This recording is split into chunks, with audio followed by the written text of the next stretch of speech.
বুধবার জামুরিয়া বিধানসভা এলাকায় ব্যাপক চাঞ্চল্যের সৃষ্টি হয় যখন প্রাক্তন তৃণমূল বিধায়ক হরেরাম সিং এর ছেলে প্রেমপাল সিং এর বহুলা এলাকায় কার্যালয়ে হঠাৎ করে তল্লাশি চালায় পুলিশ। ভারী পুলিশ বাহিনী একাধিক থানার আধিকারিক উপস্থিত ছিলেন। সূত্রের খবর, জামুরিয়া থানার পুলিশ বিপুল সংখ্যক বাহিনী নিয়ে বহুলায় পৌঁছে প্রেমপাল সিং এর কার্যালয় ঘিরে ফেলে।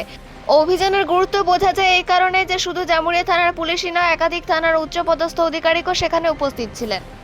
ঘটনাস্থলে উপস্থিত ছিলেন আলীগঞ্জ জামুরিয়া জোনের সার্কেল ইন্সপেক্টর মানস দাস, অন্ডাল থানার ওসি গোপাল পাত্র এবং বনবাহাল ফাঁড়ির আইসি শীর্ষেন্দু দাস সহ বিপুল সংখ্যক পুলিশ কর্মী। অভিযানের কারণ নিয়ে নীরব পুলিশ, জোর ও জল্পনা। তল্লাশের কারণ সম্পর্কে এখনো পর্যন্ত পুলিশ প্রশাসনের পক্ষ থেকে কোনো সরকারি বক্তব্য দেওয়া হয়নি, ফলে গোটা ঘটনাকে ঘিরে রহস্য আরও ঘনীভূত হয়েছে। তবে সূত্রের দাবি, একটি বড় মামলায় গুরুত্বপূর্ণ তথ্য পাওয়ার পরেই তড়িঘড়ি অভিযান চালানো হয়েছে। এই আকস্মিক পুলিশি অভিযানের পর জামুরিয়ার রাজনৈতিক ও প্রশাসনিক মহলে ব্যাপক আলোড়ন সৃষ্টি হয়েছে। প্রেমপাল সিং প্রাক্তন তৃণমূল বিধায়ক হরেরাম সিং এর পুত্র হওয়ায় ঘটনাকে ঘিরে এলাকায় নানা জল্পনা কল্পনা শুরু হয়েছে। পুলিশের পরবর্তী পদক্ষেপ এবং এই তল্লাশির প্রকৃত কারণ কি তা এখনো স্পষ্ট নয়। তদন্তের অগ্রগতির দিকে এখন নজর সকলের। পাণ্ডবের সাথে কাজিত মেসা, রিপোর্ট নিউজে।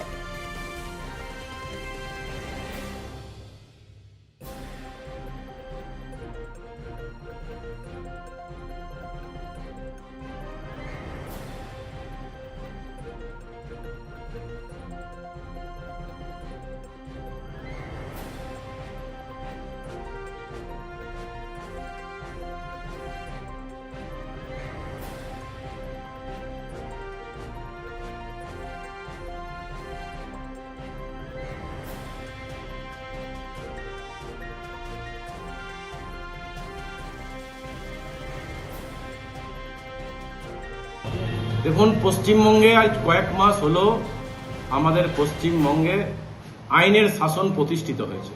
আর আইনের শাসন প্রতিষ্ঠিত হওয়ার সাথে সাথে আমরা দেখেছি সারা বাংলাতে যারা দুর্নীতি করেছে এবং সাথে সাথে দুর্নীতিগ্রস্ত মানুষদেরকে আজকে পুলিশ প্রশাসন তাদের সঠিক কাজ করছেন। এই শিল্পাঞ্চলে আমাদের জামুরিয়ার বিধায়কের বাড়িতে আজকে আইনের শাসন দ্বারা পুলিশ তার বাড়িতে রেড করেছে এবং দেখা গেছে তার বাড়িতে নানা রকমভাবে বোম পিস্তলের সাথে সাথে অনেক রকম অবৈধ জিনিসও পাওয়া গেছে। আমরা আগে বারবার বলতাম যে পশ্চিমবঙ্গে বারুদের স্তূপের উপর দাঁড়িয়ে আছে, তার প্রমাণ আজকে প্রতিনিয়ত এই আইনের শাসন যখনই প্রতিষ্ঠিত হয়েছে আমরা প্রতিনিয়ত দেখতে পাচ্ছি। কারণ আমরা যখন বিরোধী দলে ছিলাম এবং এই যে আসানসোল কর্পোরেশন নির্বাচনের সময় আমি জামুরিয়াতে প্রার্থী হয়েছিলাম, দেখেছিলাম রাত সকাল 8টার পরে আমাদের প্রত্যেকটা বুথে এই প্রেমপাল এবং হরেরাম সিং এর নেতৃত্বে সমস্ত বুথ দখল করেছিল। এবং সেই সময় আমরা বারবার মানুষের কাছে, ডিএম এর কাছে রাস্তা অবরোধ করে বলেছিলাম যে পশ্চিমবঙ্গ এবং তথা এই শিল্পাঞ্চল বারুদের স্তূপের উপর দাঁড়িয়ে আছে। সেই সময় পুলিশ তার কর্ণপাত করেননি। কিন্তু আজকে আইনের শাসন প্রতিষ্ঠিত হওয়ার সাথে সাথে আমরা দেখতে পাচ্ছি যে প্রতিনিয়ত বিধায়ক থেকে শুরু করে সমস্ত রকম মানুষের কাছে তার বোম বারুদ পিস্তল বেরিয়ে আসছে। তাই আমরা প্রশাসনকে বলতে চাই এবং যারা এই দুর্নীতি কাজের সঙ্গে যুক্ত আছে তাদের দৃষ্টান্তমূলক শাস্তি।